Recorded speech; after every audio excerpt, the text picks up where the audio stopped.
Завтра утром, как веселый парус, полечу я к Эжве под горой. Зачерпну пригоршню, искупаюсь и опять под парусом домой.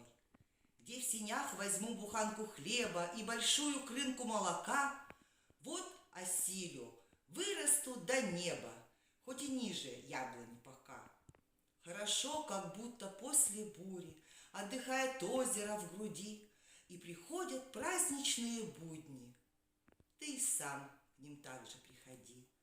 В той же белой ситцевой рубашке по тропинке узкой луговой, при которой белые ромашки вслед тебе качают головой.